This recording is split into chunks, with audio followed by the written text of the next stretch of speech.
Assalomu alaykum, hurmatli ustozlar, hammalaring yaxshi o'qiyapsizlarmi? Mana o'qishimiz ham yakunlanib boryapti. Hammalaringga kelgusi ishlayinda omadlar tilayman, sog' salomat bo'linglar. Mana ustozimiz kechga qolib kelyaptilar. Jinday vaqtimiz kechga qoldilar. Kechga qolganligingiz uchun mana shu nimamizdan, metodimizdan foydalanamiz.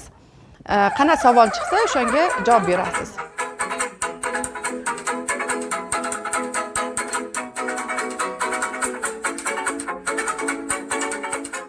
Ikkinchi raqamli savolga javob berasiz. Oling. Menga ota-ona haqida she'r aytib bering degan savol chiqdi. Ota-onam bor dunyoda, na tashvishna g'amim bordi. Ular mening oltinlarim, qaysi boydan kamim bordi. Ular bilan o'tgan onim tatir butun asrlarga. Ular yashab turgan uylar o'xshar butun qasrlarga. Yaxshi, ustoz kiroring endi.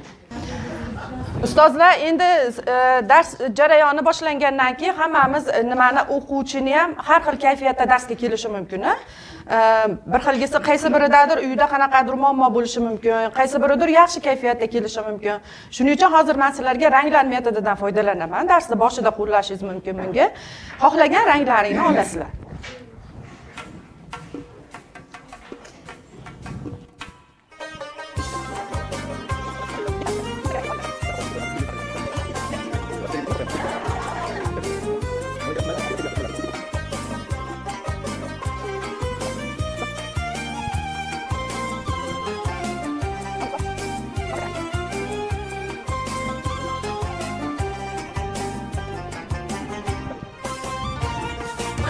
Endi qaysi birlaring qizil rangni tanlab olganlar o'ta asabiy bo'lib bugun kirishgan darsga. Hozir kirishiga turib, to'g'rimi? Men juda asabiy bo'ldim, qizim maktabga bormayman deb bo'g'ildim. Ha, demak asabiy bo'lib kirdingiz darsga. Xo'p, yashil rangda olganlar bo'lsa, rosa yaxshi kayfiyatda kirishgan darsga. Bugungi darsimizga sariq rangdagilar biroz horg'inroq. Nima degilar, ko'k rangni tanlaganlar dam olishlar kerak ekan, charchabsizlar. Jicha dam olishlar kerak ekan. Ko'proq ishlab boribsizlar. To'g'ri chiqdimi hammalarni? Kayfiyatlarimizni ko'tarib olamiz va darsimizni boshlaymiz. Bo'yicha. Meni bugungi o'taydigan mavzum xalq hunarmandchiligi 8-sinfda birinchi mavzu bo'lganligi uchun o'tgan yilgi 7-sinfda oxirlarida xalq hunarmandchiligidan quroqchilik mavzusi o'tiladi.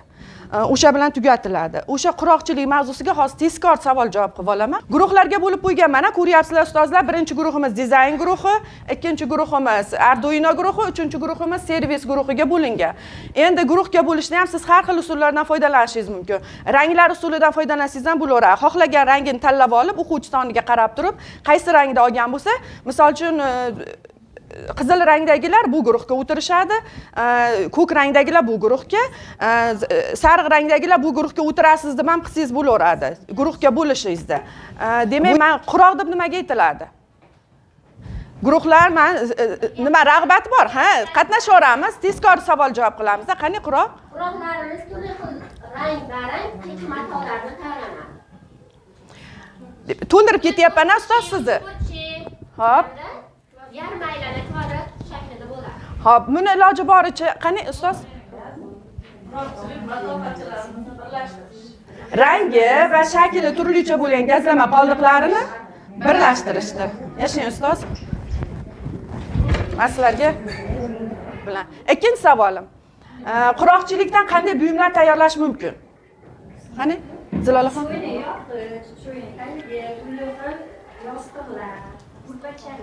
Hop. Dasturxonlar tayyorlash mumkin. Yashang ustoz, rahmat. Hop. Quroq qayerdan kirib kelgan? Nechinchi asrda? Qani, ustoz? Quroq 19-asrda angliyaliklar tomonidan 19-chi, yo, noto'g'ri. 16-asrda qayerdan? Angliyadan. Yashang. Nima sababdan quroqchilik bilan shug'ullanamiz? Nima keragi bor bizga? Nimani o'rgatadi? quroqchilik xalq san'ati hisoblanadi. quroqchilik nima uchun kirib kelgan? Bu quroqchilikni kirib kelish sababi o'sha angliyalik nimalar juda ham qashshoq xalq bo'lishgan. Ular mato parchalarini isrof qilmaslik maqsadida o'zlariga o'sha quroqdan o'zlariga nimalar yasashgan, buyumlar yasashgan. Qashshoq bo'lishgan demaymiz, ular o'sha nimadan vaziyatdan chiqib tejamkorlikka o'rgatadi ko'proq bizni. Matolarni qimmatbaho matolarni sotib olish olmaydi. Matolar qimmat bo'lgan. Bu matolar qoldiqlardan buyumlar yasashgan o'zlari. Yashang ustoz. Hozir ustozlar qaranglarda bu metoddan foydalanishimga sabab qo'limga narsa olib oldim. Siz boshqa narsalarni ham berishingiz mumkin. Men oxirida aytaman nima uchun buni qo'limdagi narsani tarqatayotganimga, qani faol bo'lishga nima qildingiz? Men savolga. Qani aytavering ustoz. Asosan o'sha zodagonlar kiyimlar chevarada tikishganda, endi ularda qiyiqinlar ortgan. O'sha Amerikadan kelgan muhojirlarga ular o'sha qiyiqinlarda ular o'ta ham nochor bo'lishganligi uchun qiyiqinlarda turli xil kiyimlar tikib berishgan. Qayerdan borgan nimalar? Muhojirlar o'sha qayerligida? Amerikaga qochib ketgan qaysi nimalar? Muhojirlar. Demak, gollandiyalik nima? Yashang ustoz, rahmat. To'g'ri, muhojirlar deb Amerikaga qochib ketgan muhojirlar qiyinchilik uchun pastlari taglariga ko'rpachalarni tayyorlash uchun ham gaz nima qiyiqimlari kerak bo'lgan, qiyinchilikka tushib qolganligi uchun. Shuning uchun o'sha muhojirlardan 18-asrda bu ish bo'lgan. Yashanglar ustozlar, rahmat. Mana aqliy hujum qilsak-chi, mana o'quvchi javob beryapti-yu, men ham harakat qilaman degan narsa o'quvchida qiziqish uyg'otadi. Demak, men ham bilaman deb keyingi safariga ko'proq savol-javobga qatnashga harakat qiladi o'quvchi. Shunday metodlardan foydalanishimiz mumkin. Endi bugungi yangi mavzuimiz sizlarga Farg'ona O'zbekistonda xalq hunarmandchiligining turlari, rivojlanish tarixi va istiqbollari, do'ppidozlik hunari haqida ma'lumot o'tamiz ekan. Do'ppi o'zi nima? Milliy bosh kiyimimiz hisoblanadi, bilasizlar. Oldin tushuntirib beraman, keyin yana sizlar bilan davom ettiramiz, ustozlar. Har bir millatni o'zligini namoyon etadigan, boshqalardan ajralib turadigan turmush tarzi, urf-odat va an'analari, tarixan shakllangan qadriyatlari bor. Bu esa asosan xalq hunarmandchiligi, me'morchiligi, liboslari, umuman olganda madaniy va ma'naviy hayot o'z aksini topadi. Mamlakatimiz rahbarini biz xalqni nomi bilan emas, balki madaniyati, ma'naviyati orqali bilamiz. Tarixining tag tomirigacha nazar tashlaymiz deyishi bejizga emas ekan. Do'ppi O'zbekistonda keng tarqalgan yengil bosh kiyimi hisoblanadi. Do'ppi kiyish dastlab Eronda va turkiy xalqlar o'rtasida, Rossiyada esa 13-asrda rasm bo'lgan. Asrlar davomida do'ppini turli xillari vujudga kelgan. Baxmalga, satinga, sidirg'aga, shoyiga ip va ipak zar bilan do'ppi gullari tikilgan. O'zbekistonda Toshkent, Chuz, Buxoro, Samarqand, Boysun, Shahrisabz do'ppilari mashhur bo'lib, ular o'ziga xosdir. Mana bu rasmga qarasalaring ustozlar, har bitta o'zi joyimizni nomlari bilan ataladigan do'ppilarni ko'rsatib qo'yganman. Mana qaysi joyda nomlariga qarab turib va viloyatlarimizga qarab turib do'ppilar nomlanadi ko'proq.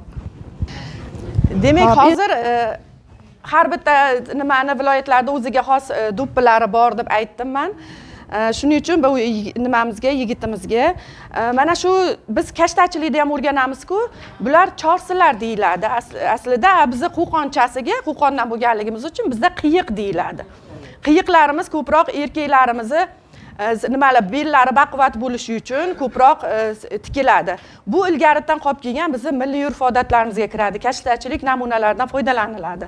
Endi do'ppiga tushiriladigan nimamiz ham, naqshlar ham kashtachilik kechagi darsimizda ham savol tushdi, shunga ko'rdilaring.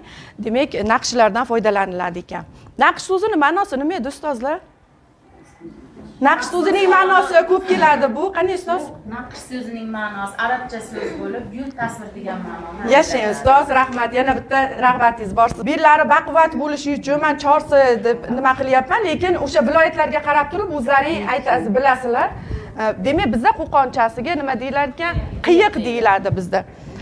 Men ustozimizga bitta savol bilan murojaat qilmoqchiman. Har bitta nimani bir-biriga fanimizni bog'lash uchun albatta tarixi bor. Do'ppini tarixini bilasizmi ustoz? Do'ppini tarixi. Xo'p. Do'ppi o'zbek xalq milliy bosh kiyim turlaridan biri hisoblanadi. Do'ppi endi tarixiga yuzlanadigan bo'lsak, do'ppini dastlab ota-bobolarimizdan, qadimgi ajdodlarimizdan kiyib kelgan milliy kiyim. Bu avval do'ppi dastlab, shunday salla ko'rinishda kelgan, salla ko'rinishda matoga o'ralib, turli xil noqulay ob-havo sharoitlaridan himoya qilish maqsadida, o'zlarini turli hozirgidek zamonaviy bo'lgan nimalarimiz bo'lmagan, u paytda shu sababli bosh kiyimlarimizni kiyib mana shunday bo'lgan. Shundan keyin asta-sekin zamonaviylashib, undan keyin matolarni olib asta o'zlariga mana shunday do'ppi holatiga kelgan. Mana shu ma'lumotga egaman. Xo'p, ustoz rahmat. Ustozlar, men ham yaqindagina nima hokimimiz tomonidan nima qildim, eshitdim shu nimani ma'lumotni. Shu O'rta Osiyo xalqlariga nima qayerdigadir do'ppi kirib kelishidan oldin vabo kelgan ekan.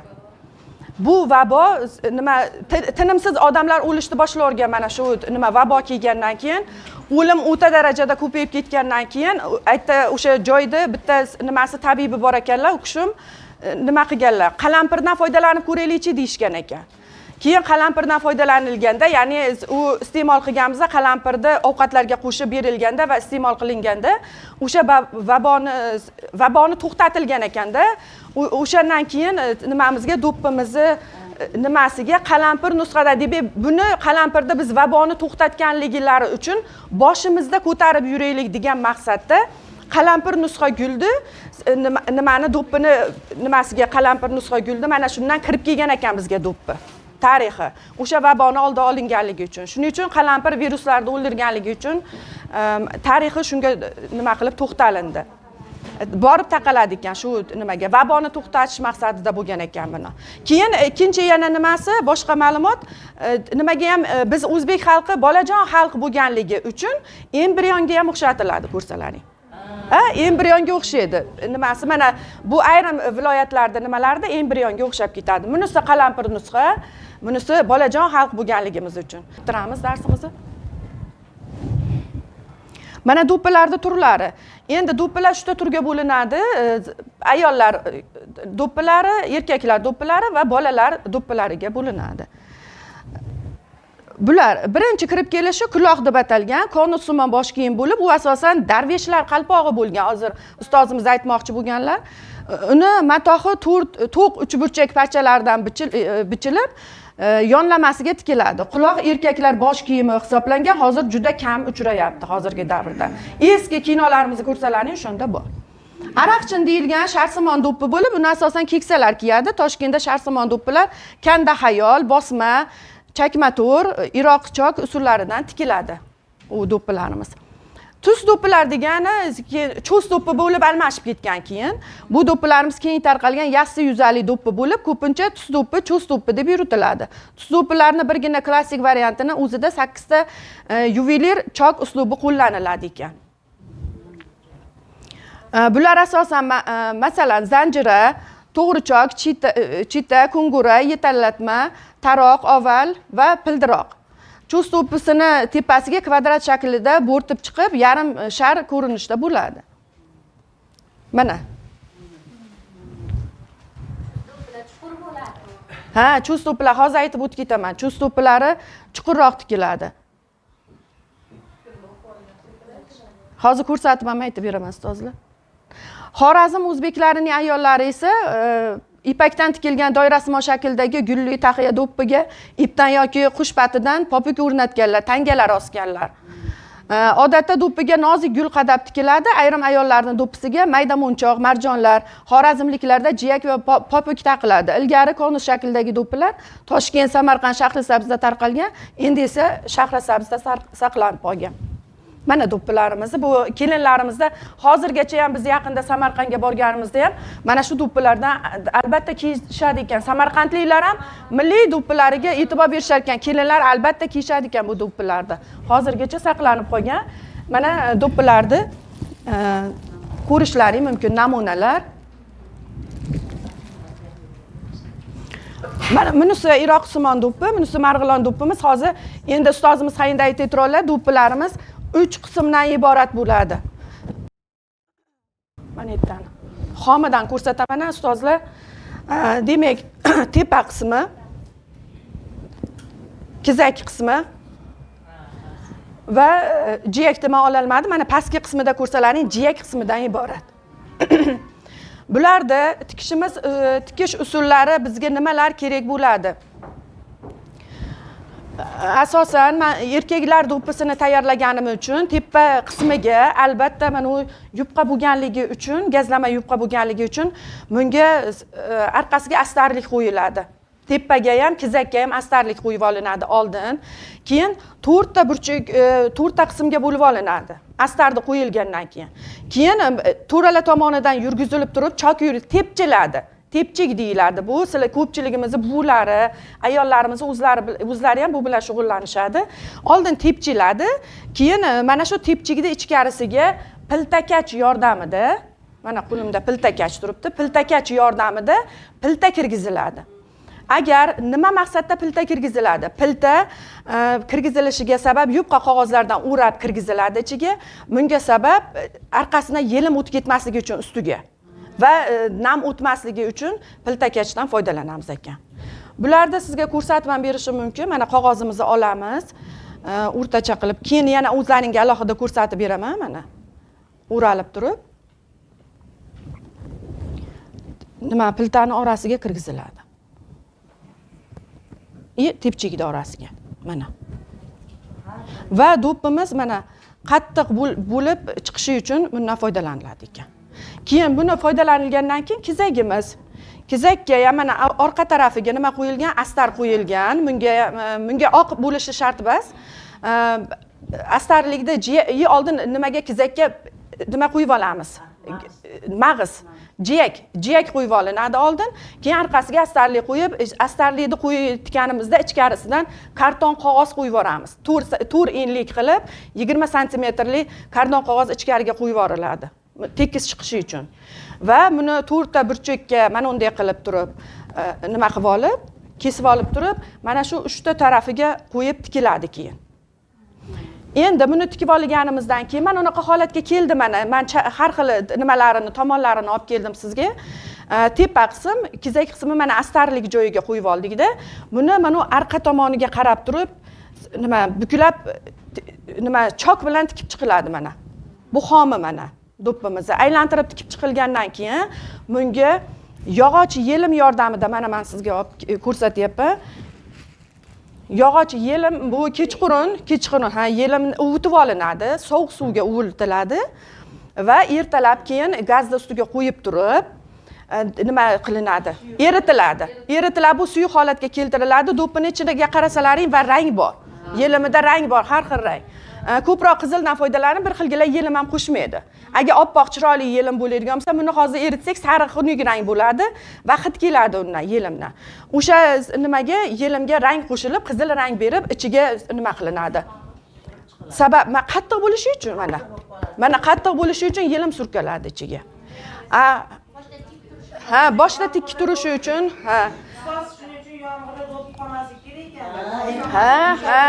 yelim yumshaydi, Do'ppimiz yumshab ketib, sifatini yo'qotib qo'yadi.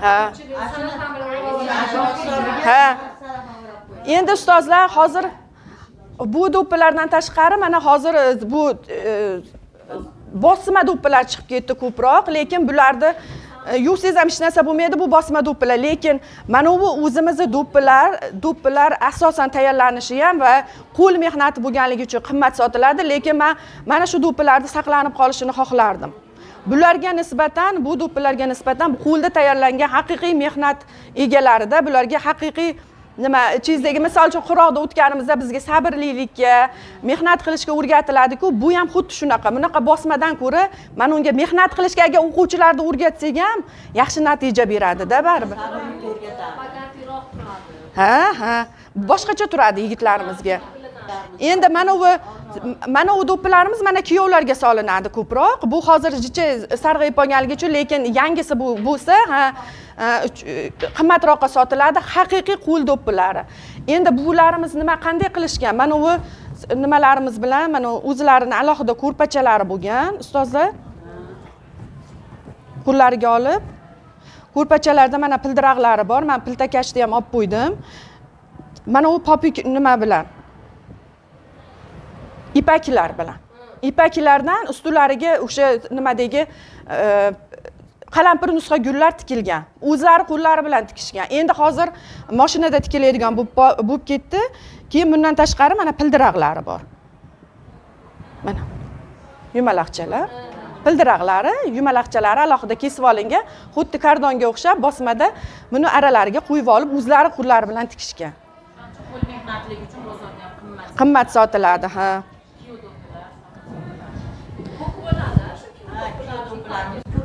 Ha, ha. Kuyo do'ppi dedingiz-ku. Ha. Bu o'sha hozir qayerdiki bu? Qo'qonda. Qo'qondiki, ha. Bizda endi nima Marg'ilonda banumni masalan mana ishlarimiz ish mumkin, lekin buni yaltlagan ko'ki bor. Ha, ha. Holisi kuyolarimizga qo'yiladi. Ha. Bizga shunaqa. Ha, bu do'ppilarni-chi ustiga ham mana uni qarasangizchi, buni ustiga mana kuyov bizni Qo'qonda beriladigan kuyovlarga bunga yelim berilmaydi. Mana u yaltirab turishiga sabab bunga o'zini alohida yelimi bor. O'shaning uchun yaltirab turadi, apa. Ichkarisiga ham ustiga ham boshqacha yelim surkaladi. Mana u haqiqiy bizni Qo'qon do'ppilar kuyovga beriladiganlarda unaqa ustiga qo'yilmaydi. Ichkarisiga beriladi, mana rang berilgan. Ichkarisiga. Ustozlar tushuntira oldimmi? Xo'p. Zerikib qolmadikmi? Endi mana Iroq-simon do'ppilarimiz ayollarning do'ppilari, bunga naqshlar qo'yiladi. Bu kanvaga tikiladi va mulina iplardan mana u iplarimizdan foydalaniladi ekan. Har xil ranglaridan bularga Iroq-simon chokdan foydalanib tikiladi. Bu do'ppimiz ham tepa qism, kizak qism va jiyak qismlardan iborat. Ularni ham ichkari tarafiga nima qilinadi? Yelimlanadi. Lekin bu erkaklarning do'ppisidagi yelimdan foydalanilmaydi. Ularda o'zining alohida yelimlari bor, o'shalardan foydalaniladi. Ha. Ustozlar, endi bitta metodim bor edi. Hozir xotira mashqini sizlarni qanday o'rganganlar, men Abdulaziz oldiga 3-4 ta narsani beraman. Sizlar ungacha men 2-3 kishiga mana uni beraman-da, oldilariga beraman. Bu Nilufar gul nimasi?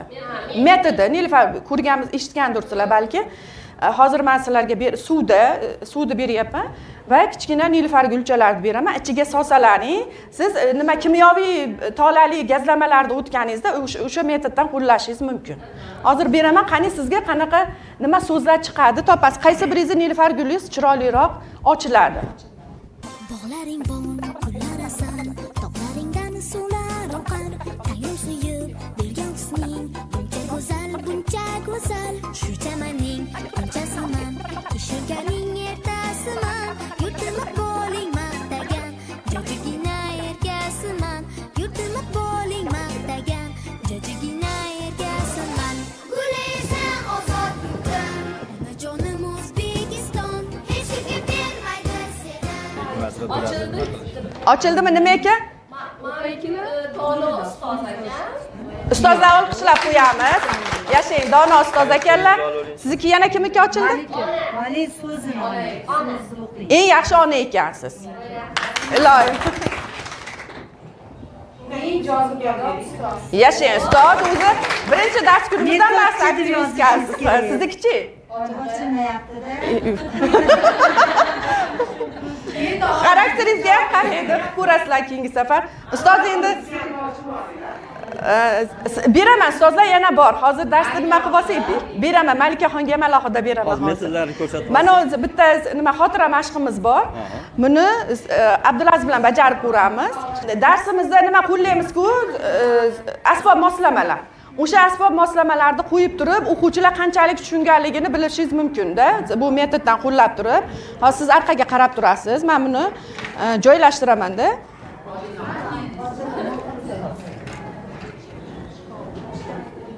Endi qarang. 3 gacha sanagunimcha qayerda joylashganini ko'rib oling. Ko'rib oldingiz-a? Qayerda joylashgan. Endi orqaga qarang. Rasmga olib oldingiz-a? Ha, endi qarang-da, oldingizga qarab, qayerda joylashganligini to'g'rilab qo'yasiz. Ha? Rasmni olib keling. Rasmni olib keling. Oldiga qo'ying. Mana birinchisi nima? To'g'ri. Ikkinchisi to'ppa to'g'ri. Yashang, xotirasi nima yaxshi ekan. Ustoz yashang. Yashang. Boshqasini chiqarib ko'ring. Yana bir kishini kimi chiqib? Malikaxon chiqing. Malikaxon chiqing.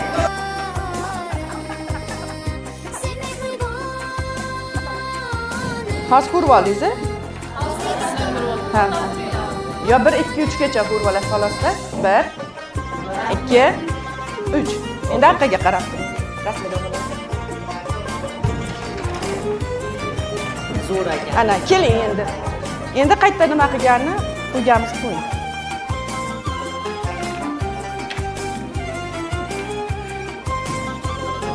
to'g'rimi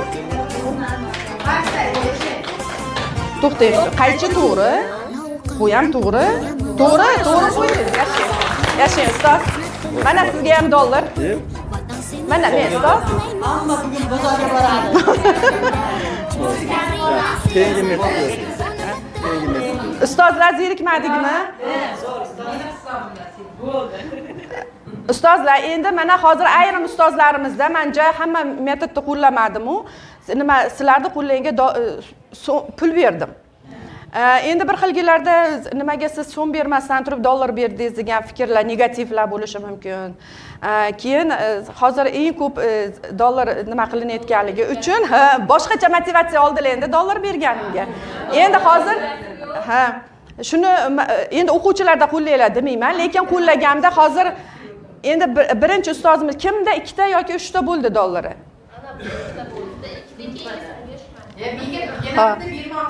sizga yo sizga bas mana ustozga bermoqchi bo'lgandim hali endi haqiqatda esimdan chiqib beraman Xullas, endi hozir bundan maqsad nima siz agar mana shu pul haqiqiy dollar bo'lganda qanday ishlarga sarf qilgan bo'lardingiz hozir haqiqiy mana shu qo'lingizda to'g'ri pul bo'lganda siz oldingizmi ustoz oldingizmi qani ishlayapman ustoz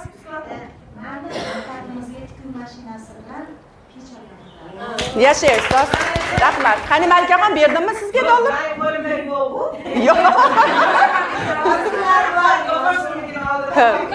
lekin agar mana hayotda haqiqatda mana dollarlarga xudoga shukr yo'qmas bor nimaga ishlatmoqchimiz imkon qadar shu farzandlarimni ilm olishi uchun sarflamoqchimiz ya'ni qo'shimcha kitoblar sotib beryapti yo bo'lmasa qo'shimcha darslarga jo'natib nima uchun unaqa qilyapsiz har qancha tikilgan pul ilm uchun eng yaxshi sarmoya yashang ustoz juda chiroyli javob bo'ldi yashang mana haqiqiy dollar sizga mana qo'shningizni olib turganingiz uchun chiroyli javob bo'ldi yana kim qanaqa javob beradi qani motamon mana shu farzandlarimni olishda sarflagan bo'lardingiz yashang qani o'zingiz xolos yashang ustoz rahmat qani ustoz hozir birinchi navbatda insonlarni hammasi emas bittasini albatta insonlar chunki buni bersa senga mingni beradi ishlar keyin o'ziga bilan chiqaman dedim yashang ustoz qani agar shu bo'lganda hozir onam yaqinda turgan bo'lar kerak onamga sarflagan bo'lar shuning o'rnida onalarimiz sog' juda chiroyli javob bo'ldi yashang Agar shu haqiqatan hozir momentda qo'lda bo'lgan onam ishlarni o'rgatgan bo'lardi. yashang ustoz Borlarga shukr. Bugungi mavzumimiz erkaklar do'ppini tayyorlash bo'lganligi uchun erkaklarimizni bellari baquvvat bo'lsin, boshlaridan hech qachon do'ppi tushmasin, tan joylari sog' bo'lsin, yaqinlarining baxtiga sog' salomat bo'lsin. Rahmat ustozlar. Rahmat. Bo'ldi, hozir darsni berasiz, davom qilaverasiz. Mayli aytyapsizlar ustozlar. Ashto bo'lganda nima o'quvchilarga aytdimki, nima sababdan dalalarimizni, akalarimizni do'ppilarida qanaqa bir nusxasi bor. O'sha bo'lganda ustoz deydi. Lekin men ma'lumot berdim, ma'lumotni o'qigandim. Har doim chiroyli marosimlarni ham, ya'ni bayramlarni ham normal erkaklarga. Lekin hozir nimadan kelib chiqdi? Qalam bir nusxa qo'yilgan, yo'li hayotda xursandchilik ham bo'ladi, hayotlarimiz ham bo'ladi. Hech qanaqa erkaklarimiz biz oilamiz hisoblanadi. Bu oilalarimiz hech qachon ham tushmasligimiz kerak. Shu qalam nusxa qo'yilganda, o'quvchilarga tushuntirganimiz, yuzlab mustavamiz deyishib, nisbatan fikrlarimiz to'g'ri chiqdi. Rahmat ustoz. Yana bitta ma'lumot, erkaklarda do'ppisi hech qachon pastga qo'yilmaydi. E'tibor o'quvchilarga aytinglar, qizlarimizga doim tepa joyda turish kerak, sabab oilamizni nimalari, kattalari doim boshlari, bosh kiyimlari pastga qo'yilmaydi, tepa joyga qo'yiladi. Qizlarimizga shularni o'rgatsalar ham bo'ldi. Sog' bo'linglar, salomat bo'linglar. Rahmat. Qo'l bugun mana 3 4 5 6 7 metrda bordi. Ustozlar buni guruhlarga berasizlarda, nimani mana shu hozir bugun qo'llanilgan 3 tadan harflarni yozib chiqishlar kim birinchi hozir qo'llanilgan so'zlarni tezda yozib berishlar kerak. Mana beraman, bu qatnashmaganlar u orqada Ona vatan biz ham faqat seni deymiz, seni deymiz. Gulaysa ozod yurtim, onajonim O'zbekiston, hech kim bermaydi seni. Farzandlaring O'zbekiston, gulaysa ozod yurtim. tuz do'ppi, ha? Tarixiy ipak, qalampirlarimizni bezash uchun ipak yuklarni oralariga tiltirak yotmalik kirgizdiramiz deb aytildi. Keyingisi 5 talikka do'ppi, munchoq, naqshlar. Yashang ustoz. Rahmat. Qani ustoz sizniki? Birinchisi zar, zariflardan foydalanamiz. Ikkinchisi gul, uchinchisi iroq, to'rtinchisi do'ppi, munchoq, keyingisi oxirgisi qalampir. Qalampir. To'g'ri. Ha. Yo. Tushirib yubordi bak. Endi to'xtatib turasiz. Endi savollar. Birinchi nima Zilolaxon siz oldingiz? O'qituvchi bilan mashina oralig'idagi masofa qancha bo'lishi kerak? 10-15 santimetr bo'lishi kerak. To'g'ri ustoz. Rahmat. Mana Zilolaxon. Yana ikkita qoldi. Yashang. Hozir yana qilamiz. Bag'jon.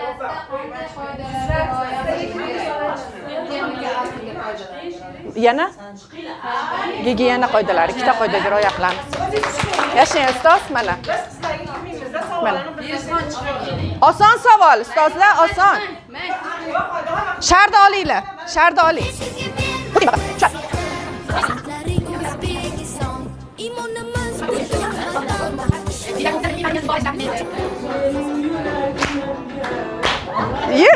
Yugurib ketyapsiz Lolaxon.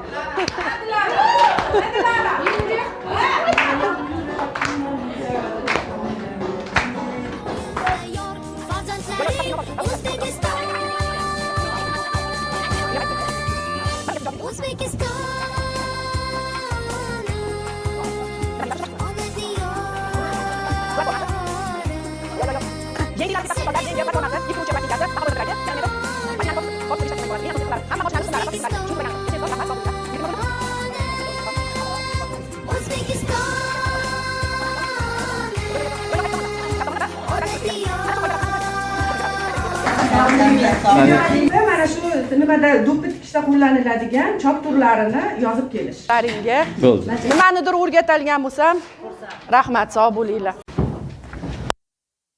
6 ta yo'nalishda tahlil qildim darsimizni. Birinchi didaktik tahlil. Soddadan, oddiydan murakkabga qarab asta-sekinlik bilan tushuntira oldi o'quvchilarga. Bu bitta yutug'i. Bu didaktik tahlil. Metodik tahlil. Darsda bir necha yangi metodlardan foydalana oldi o'qituvchi. Demak, psixologik tahlil. Darsning boshida o'quvchilarning kayfiyatini hisobga olib, kayfiyat ko'taruvchi o'yinlar bilan boshladi. Demak, pedagogik tahlil. Har bir o'quvchini o'ziga jalb qila oldi o'qituvchi. Demak, metodologik tahlil. Mavzuni tarixini, ya'ni mavzuda do'ppi-do'stlik tarixini kelib chiqishi bilan, hamma qoidalari bilan o'sha tarixgacha gapirib aytib bera oldi. Ma'lumot bera oldi. Xronologik tahlil. Darsning tashkiliy qismidan to mavzuni mustahkamlashdan uyga vazifa berishgacha barcha etaplarga amal qildi. Xronologik tahlilda. Endi uslubiy tahlil o'qituvchini nimasi? Mahorati. Demak, mana shu 6 ta 7 ta tahlilimizni hammasi ustozimizdan mujassam. Demak, balli sistemada oladigan bo'lsa 100 balldan men shaxsiy 96 ball ustozga beraman.